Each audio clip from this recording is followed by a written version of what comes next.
Baik, ma'asyiral muslimin yang dimuliakan Allah Subhanahu wa taala.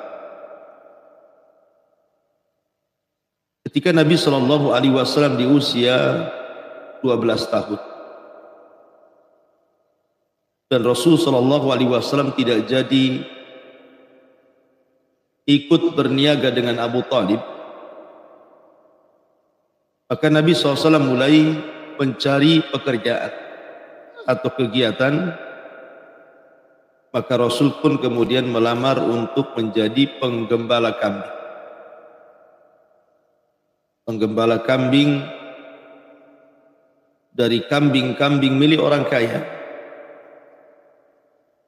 Makanya Nabi SAW sendiri yang menceritakan, "Ma min nabiyyin illa wara'al ghanam."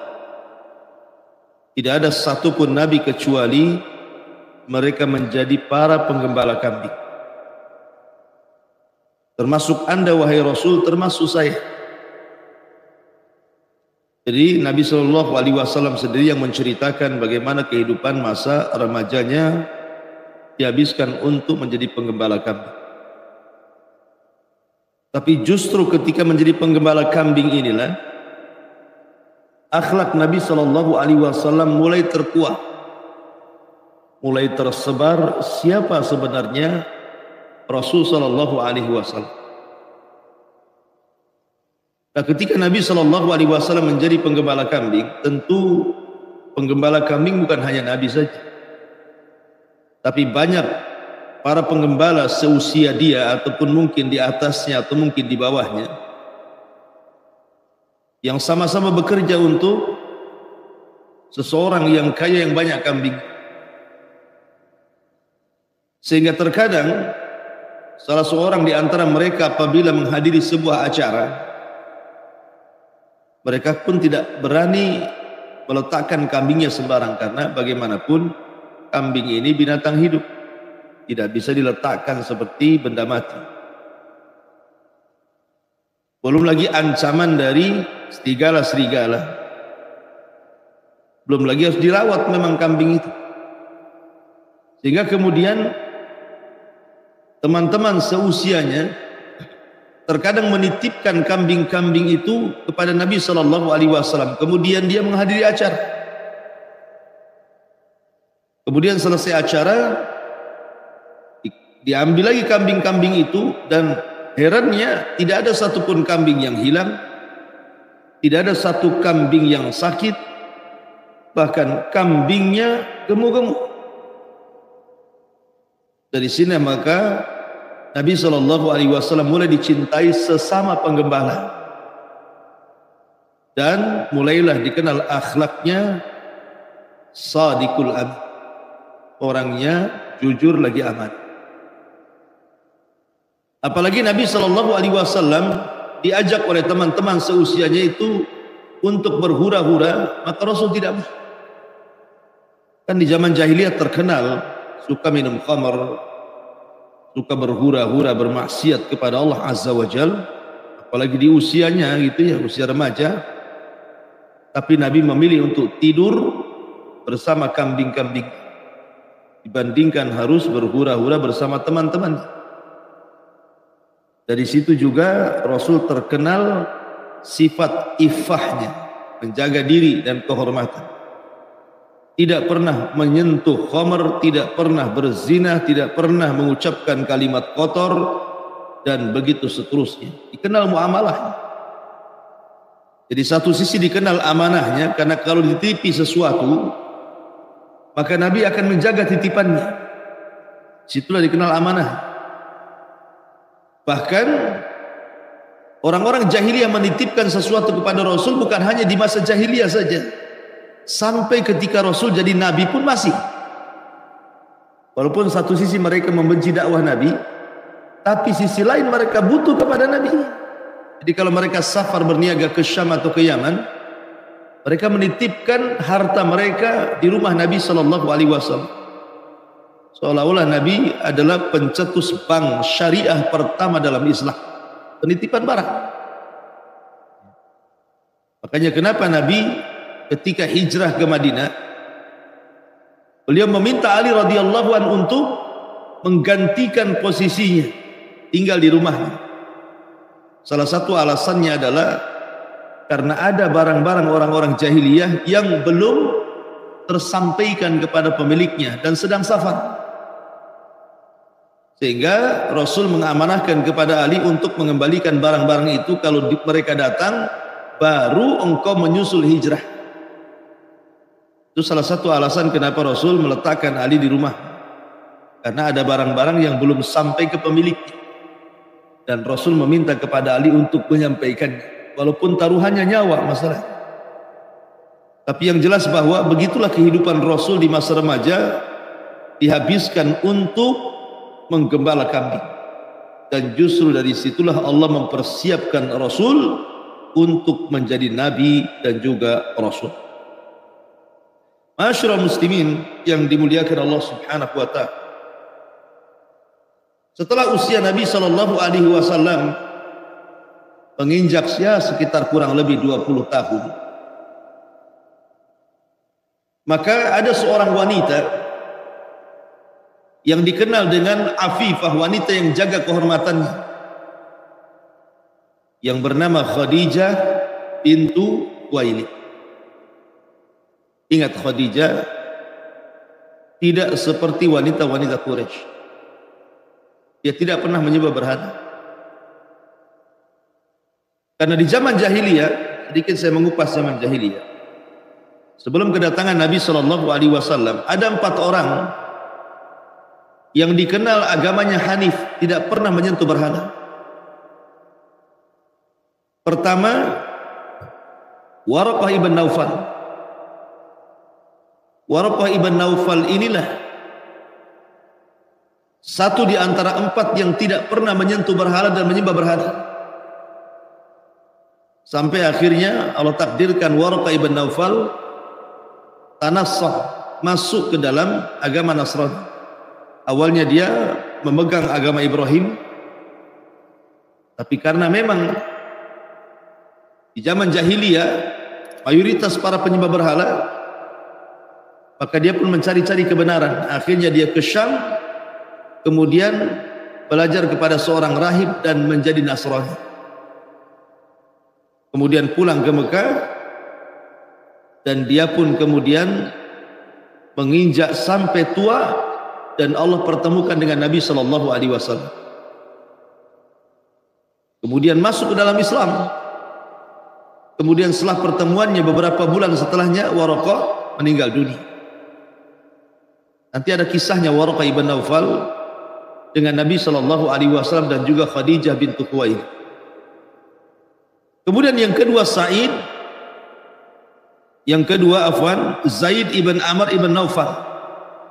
Zaid ibn Amrin ibn Naufal ini tidak pernah menyentuh berhala. Bahkan Asma putri Abu Bakar Siddiq radhiyallahu anhu menceritakan tentang kisah Zaid ibn Amr ini. Jadi suatu ketika Zaid ini pernah menghadapi para penyembah berhala di Mekah. Kemudian dia katakan, kafartu billat wal Uzzah. Aku mengkufuri Lata dan Uzzah.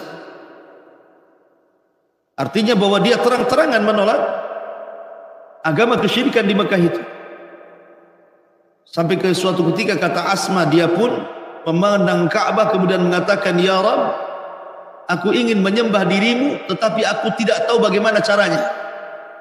Aku hanya bisa menyembah dengan hatiku saja.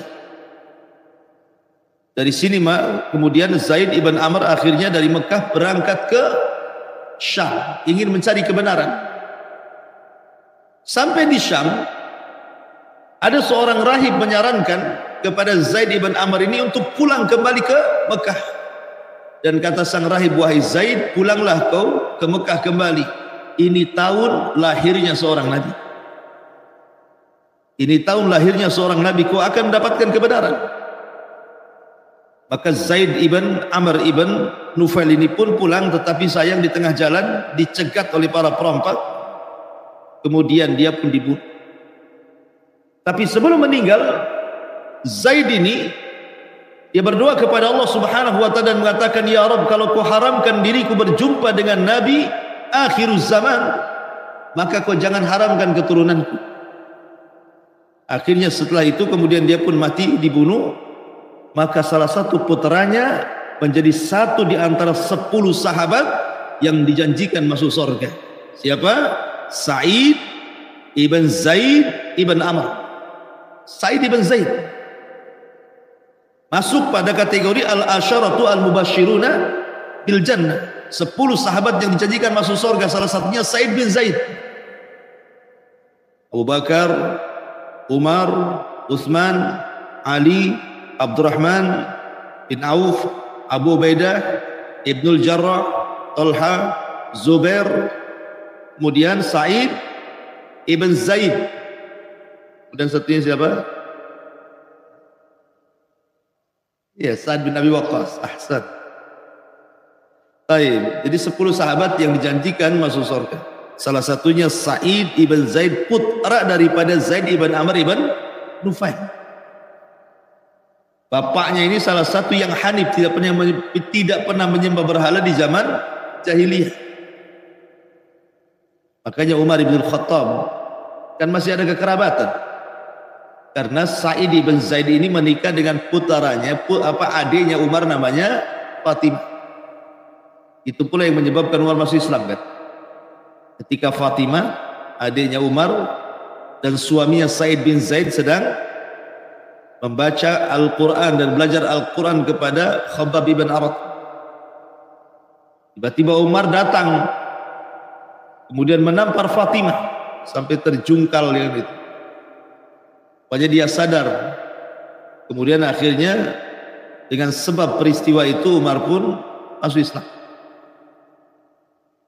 Jadi Umar masuk Islam itu di rumah siapa? Sa'id ibn Zaid. Diarahkan untuk supaya datang ke rumah Arqam bin Arqam. Kemudian disuruh untuk menemui Rasul dan masuk Islam. Nah, Umar mengatakan kepada Rasul, ya Rasulullah, bagaimana kondisi Zaid ibn Amr di akhirat? Kan dia tidak pernah menyembah berhala.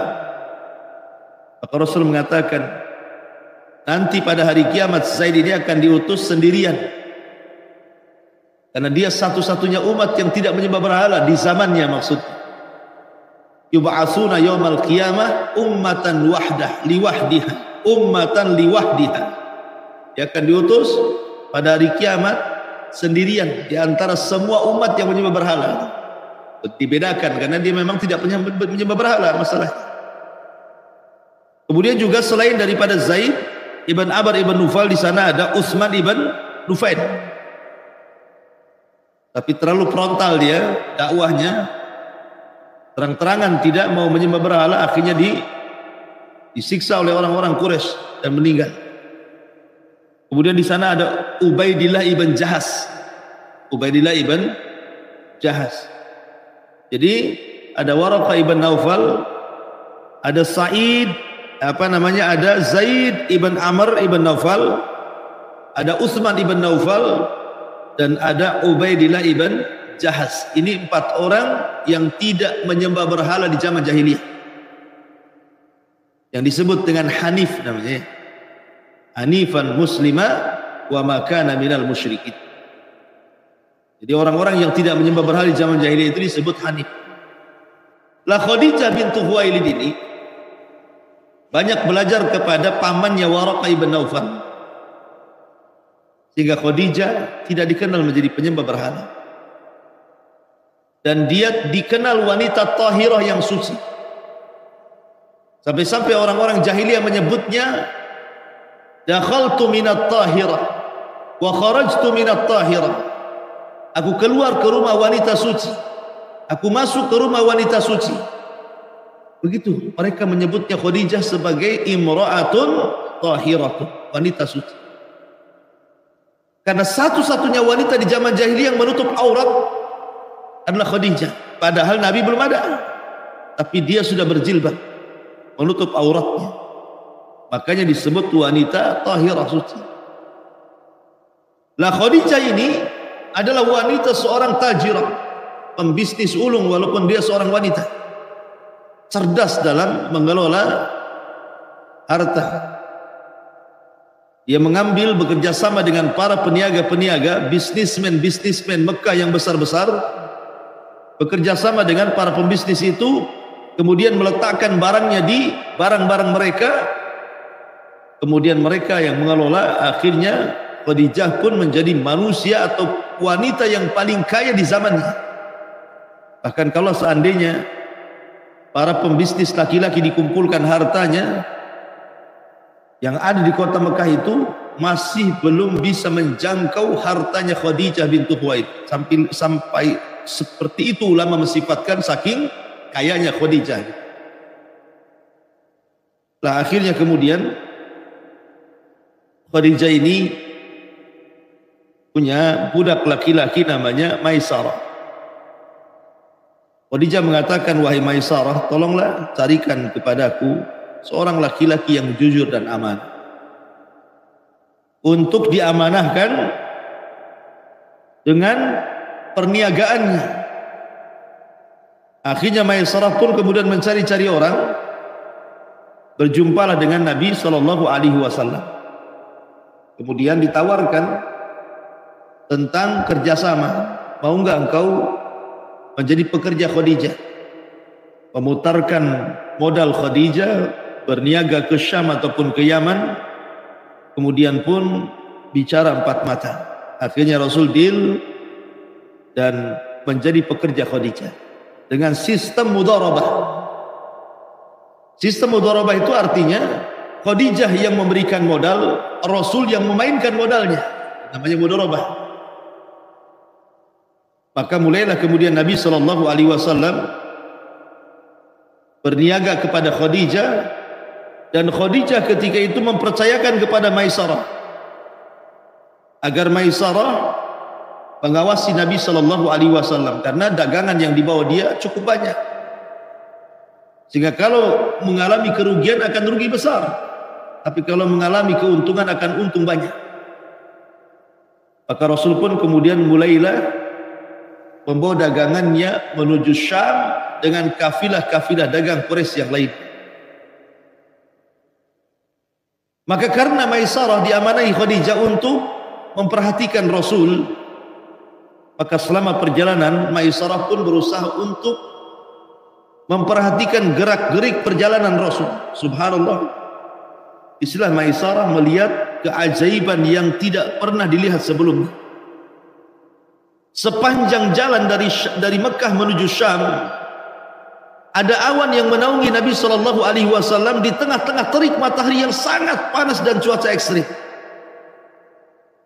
Dan dalam riwayat bahwa ada malaikat yang menggiring awan kemudian menaungi Nabi SAW. Karena bagaimanapun namanya padang pasir, tidak ada pepohonan lain dengan hutan, sehingga risiko kematian, kehausan, kelaparan itu mungkin gitu ya. Kalau di hutan itu kan masih ada serapan minum, masih ada biasanya air gitu ya. Mau makan masih ada buah-buahan, kan mau berburu masih ada hewan-hewanan. Kalau di hutan, kalau di padang pasir apa yang diburu? Tadi ular ya, biawak gitu ya, padang pasir. Jadi intinya bahwa Maisarah melihat keanehan. Kemudian ketika sampai di Syam, di perbatasan Syam, ada sebuah pohon. Maisarah pun kemudian istirahat di situ bersama Rasul. Tiba-tiba Maisarah dikagetkan oleh seorang rahib namanya Buhairah Rahib. Ini kali pertama Buhairah Rahib berjumpa dengan Nabi SAW dan Maisarah. Tapi Buhairah tidak berjumpa dengan Rasul, hanya bertanya kepada Maisarah dan mengatakan, wahai fulan, tidak ada yang duduk di pohon ini kecuali seorang Nabi. Karena sebelumnya orang ya lalu lalang saja, tidak ada yang duduk di situ. Rupanya Rasulullah SAW duduk di situ. Maka kemudian Buhairah mengatakan, Maisarah, tidak ada orang yang duduk di situ kecuali seorang Nabi. Direkamlah Maisarah, catat. Ini juga catatan penting nih, karena harus laporkan kepada Khadijah masalah. Kemudian ketika sampai di Syam, bagaimana Maisarah melihat kepiawaian Rasul dalam berniaga, akhlak Rasul, ucapan Rasul, dan begitu seterusnya. dicatat semuanya. Dan yang lebih mengherankan lagi, Rasul mendapatkan keuntungan berlipat-lipat dari hasil perniagaan. Dan itu tidak pernah dialami Khadijah sebelumnya oleh para peniaga-peniaga. Maka pulanglah Maisarah bersama Rasul membawa keuntungan besar dari Syam menuju Mekah. Sampai di Mekah Maisarah bercerita tentang perjalanan dia dengan Nabi Shallallahu Alaihi Wasallam. Kemudian dihubung-hubung kaitkan dengan akhlak Rasul yang sangat terkenal di kota Mekah, Shadiqul Amin. Maka ini jadi bahan pertimbangan Khadijah. Siapa sosok yang selama ini menjadi pekerja dia? Muhammad Sallallahu Alaihi Wasallam. Lambat laun, maka akhirnya hati Khadijah pun mulai suka dengan Rasul Sallallahu Alaihi Wasallam. Maka akhirnya Khadijah mengutus siapa? Nafisah, saudaranya Nafisah bintu Khuwailid, untuk melamarkan. Karena dia sudah suka. Maka Nafisah diutus Khadijah, coba datang kepada Muhammad, mau enggak dia menikah? Menikah dengan siapa? Yang dengan pula. Ada yang mengatakan ketika itu usia Rasul 25 tahun. Dan ada yang mengatakan ketika itu Khadijah usianya 28 tahun. Ada yang mengatakan 40 tahun. Ada yang mengatakan tamanin wa ishrina sanatan, 28 tahun. Tapi ada juga yang mengatakan arba'ina sanatan, 40 tahun. Ya bisa 28, bisa juga 40. Dan tidak ada aib seseorang menikah dengan wanita yang jauh lebih tua dibandingkan dirinya. Jabir bin Abdullah radhiyallahu anhu, putra daripada Abdullah bin Haram. Abdullah bin Haram ini kan sudah tua. Sudah tua. Anaknya banyak. Laki-laki 1, perempuan 9, masih kecil-kecil. Datang perang Uhud. Maka Abdullah bin Haram datang kepada Nabi SAW ingin jihad. Maka Jabir bin Abdullah ketika itu datang kepada Rasul agar jangan mengizinkan. Supaya Rasul, jangan kau izinkan ayah. Bagaimanapun dia tidak layak berjihad. Dia sudah tua, sakit. Mendengar Abdullah bin Salam ini, Abdullah bin Haram dihalang-halangi oleh putranya Jabir, marah dia. Dia datang kepada Nabi SAW dan mengatakan, tidak, saya akan jihad. Rasul, bagaimana anak-anak? Katanya Abdullah bin Haram, sudah ada Jabir, dia yang akan merawatnya gitu. Dan Jabir itu anak laki-laki tertua. Kemudian dia menghadap Jabir bin Abdullah dan mengatakan, ya Jabir, taulal jannah la afartuka iya. Kalau bukan karena sorga, aku siap menggantikan posisi. Kau di sini, aku di sana. Tapi jihad ini urusan sorga. Besok akan terjadi perang besar, perang Uhud. Saya harus terlibat dalam amalan-amalan mulia ini. Kalau bukan karena sorga, tentu aku siap digantikan posisiku. Tapi karena ini masalah sorga, aku tidak mau digantikan posisiku. Rupanya apa yang dilakukan Abdullah ibn Haram disusul oleh temannya, namanya Amr ibn Jamuh. Amr ibn Jamuh lebih parah lagi, pincang dia. Tapi karena dia berteman semasa remaja, semasa jahiliyah, semasa Islam, ketika mendengar kawannya ikut jihad, ingin jihad juga. Akhirnya dua-duanya diterima. Itu tentara paling tua dari semua tentara, Abdullah ibn Haram dan Amr ibn Jamuh. Dua-duanya sakit. Yang satu cacat, tidak bisa jalan, yang satu sakit. Tapi diterima juga jihad, karena kekeh ingin perang gitu. Allah takdirkan dalam perang Uhud, dua-duanya meninggal. Dan dua-duanya yang pertama kali meninggal di awal-awal. Maka selepas perang Uhud, Nabi memerintahkan suruh menguburkan keduanya dalam satu lubang. Karena di masa ketika beliau keduanya masih hidup, keduanya senantiasa bersama-sama dalam rangka beribadah kepada Allah, maka dikuburkan dalam satu lubang. Abdullah ibn Haram dan Amr ibn Jabir. Yang ingin saya ceritakan anaknya Abdullah ibn Haram namanya Jabir. Ketika meninggal ayahnya, tentu yang jadi posisi ayah bagi anak-anaknya Abdullah bin Haram adalah Jabir bin Abdullah selaku anak laki-laki terbesar masalahnya. Semua perempuan semua kecil-kecil. Istilah kemudian Abdullah bin Haram pun menikah dengan seorang janda. Akhirnya kemudian setelah menikah dengan seorang janda, kemudian dia datang kepada Rasul. Rasul melihat namanya habis nikah kan nampak kan. Habis nikah dengan yang belum menikah, yang sudah lama nikah, mukanya pun nampak. Ini jomblo. Ini baru nikah nih, senyum juga kan. Ini kayak mau nikah lagi kayaknya. Nampak ya. Jadi Rasul bertanya, ya Jabir, nampaknya kau sedang bahagia. Kata Jabir, benar wahai Rasul, baru menikah. Dengan perawan atau janda? Kata Jabir, dengan janda wahai Rasul. Kenapa kau tidak menikah dengan perawan supaya engkau bisa bermesraan lagi lebih dibandingkan dengan seorang janda? Kata Jabir, tidak wahai Rasul. Aku mencari seorang janda bukan hanya dijadikan hanya untuk istriku saja, tapi untuk ibu dari adik-adik. Jadi Jabir mengambil janda itu karena dia melihat maslahat. Adik-adiknya banyak, masih kecil-kecil. Makanya dia menikah dengan seorang janda. Makanya dia mengatakan, aku bukan hanya mencari seorang istri, tapi juga mencarikan ibu bagi adik-adikku. Itulah jawaban Jabir bin Abdullah. Jadi terkadang janda itu lebih diperlukan dibandingkan perawan gitu maksud. Karena janda lebih berpengalaman dibandingkan seorang gadis. Walaupun menawan, tapi kurang pengalaman. Bahasanya ya.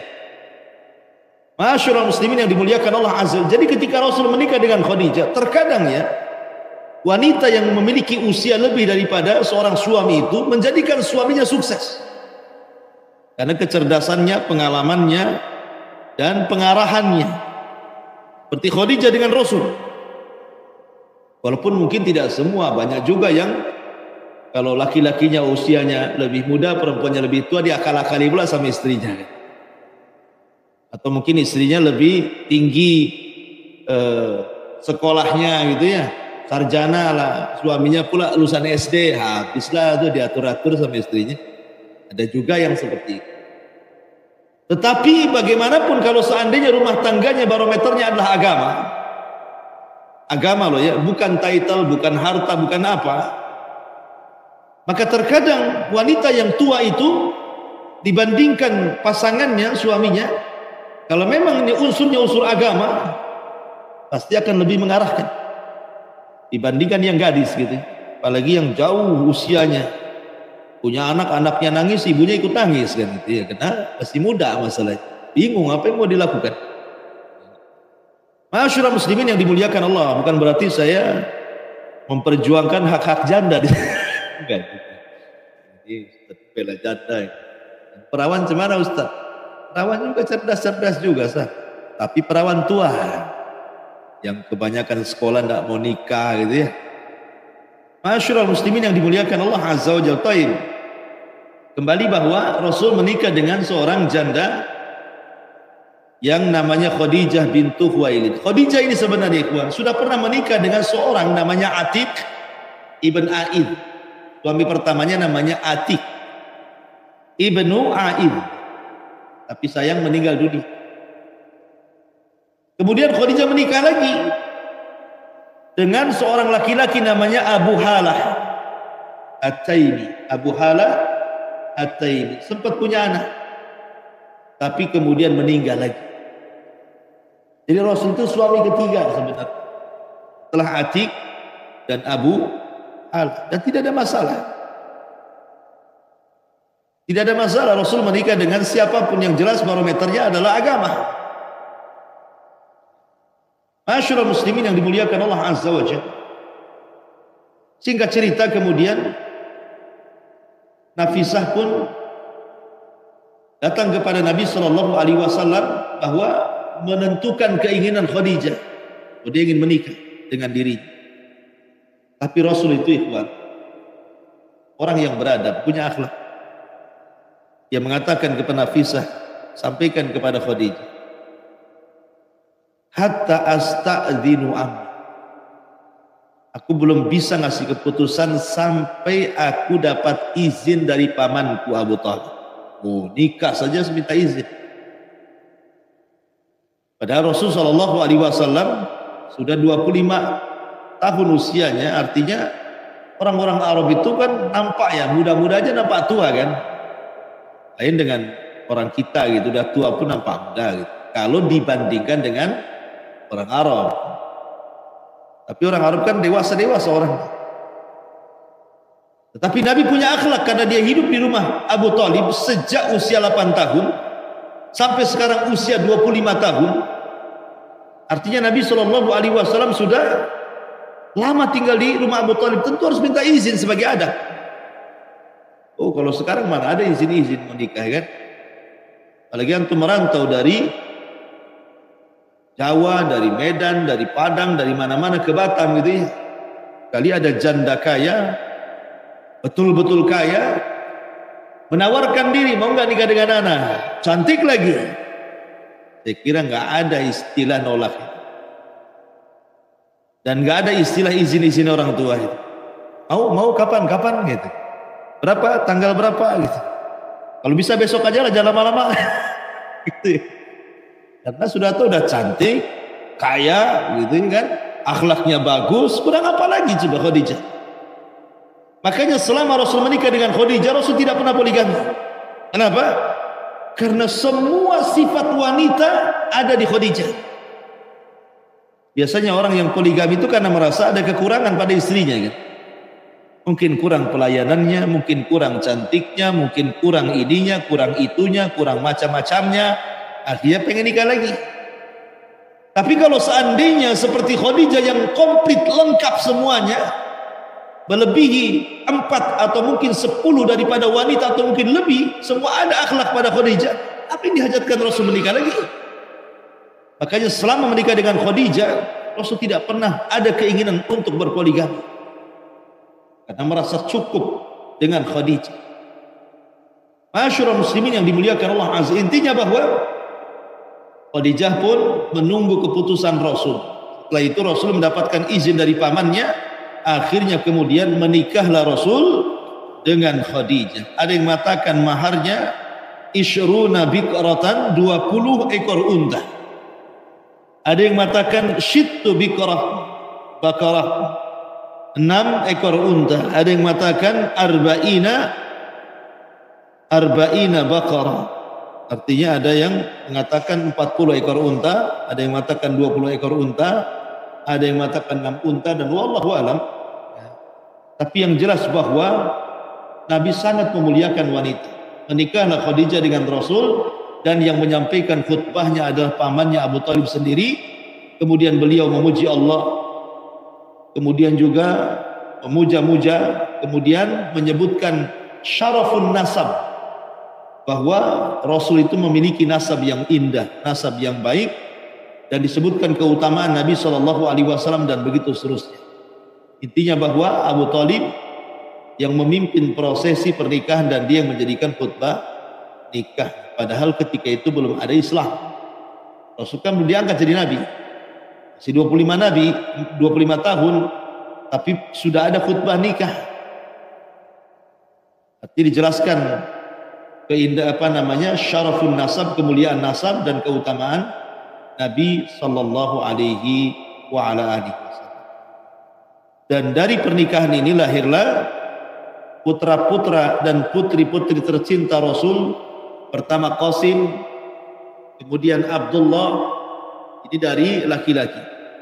Kemudian dari perempuan lahirlah Zainab, disusul dengan Ruqayyah, kemudian disusul dengan Ummu Kulthum, dan yang paling kecil adalah Fatimah bintu Rasulullah sallallahu alaihi wasallam. Tapi sayang kemudian Qasim dan Abdullah anak laki-lakinya meninggal dunia. Sehingga ketika meninggalnya Orang-orang Quraisy kemudian mengejek Nabi sallallahu alaihi wasallam. Maka turunlah surah Inna a'tainakal kautsar fashalli li rabbika wanhar inna syani'aka huwal abtar. Inna syani'aka huwal abtar. Syahidnya di sini. Orang-orang yang mencela dirimu wahai Muhammad lantaran meninggal keturunanmu, maka merekalah yang abtar. Merekalah yang akan terputus. Tidak akan disebut-sebut namanya, akan hilang di lekang zaman, tidak akan dikenal lagi setelahnya. Tapi walaupun engkau meninggal anak laki-lakinya, maka engkau tidak akan hilang penyebutannya. Makanya Allah mengatakan wa rafa'na laka dzikra, dan kami angkat penyebutan dirimu wahai Muhammad, kau tidak akan dilupakan. Makanya nama terbanyak yang dipanggil di dunia adalah Muhammad, Ahmad. Setiap dengar azan kita dengar nama itu. Setiap dengar qomat kita dengar nama itu. Setiap sholat kita membaca nama itu. Setiap ada orang yang bersalawat kita menjawab nama itu. Bahkan setiap ada orang yang melahirkan, ada juga anak-anaknya disebut nama itu Muhammad ataupun Ahmad. Setiap orang masuk Islam terkadang diganti namanya dan dikasihkan nama Muhammad ataupun Muhammad Ahmad. Siapa namanya? Di zaman jahiliyah Michael Ustaz. Masuk Islam Muhammad Michael. Ada Muhammad, ada Ahmad. Sampai banyak orang-orang non-muslim pun mereka menamai namanya Muhammad. Padahal di luar Islam gitu ya. Saking cintanya dengan Muhammad, karena Muhammad itu kasratul hamd. Tapi lihat musuh-musuh Nabi SAW. Abu Jahal, Abu Lahab, Umayyah, Al-Walid dan begitu seterusnya. Ataupun kepala gengnya Abu Jahal ya gitu. Gak ada orang yang menamakan dirinya Abu Jahal sampai hari ini. Sampai siapa ya? Hitler mengatakan Abu Jahal dirinya. Siapa lagi yang bengis-bengis itu? Tidak ada. Hatta perampok sendiri nggak mau dibilang Abu Jahal. Ya, karena nama itu nama sial mungkin. Tapi orang kafir sendiri loh, para penyembah berhala, nggak ada yang menamai anaknya Abu Jahal. Siapa anaknya? Abu Jahal. Nggak ada. Abu Jahal cuma satu di zaman Rasul saja. Dan itulah Fir'aunnya umat ini sampai kiamat. Artinya bahwa nasabnya terputus, tidak disebut kecuali untuk perkara keburukan. Tapi Nabi SAW dipuja dan dipuji, dan namanya disebut-sebut di seantero dunia. Mau baratnya, mau timurnya, mau selatannya, mau utara, nama Rasul sangat harum, disebut-sebut di semua arah. Wallahu a'lam bishawab. Ini yang bisa sampaikan. Ada manfaatnya. Subhanaka wa bihamdika asyhadu an la ilaha illa anta astaghfiruka wa atubu ilaik. Allahu taala alam. Assalamualaikum warahmatullahi wabarakatuh.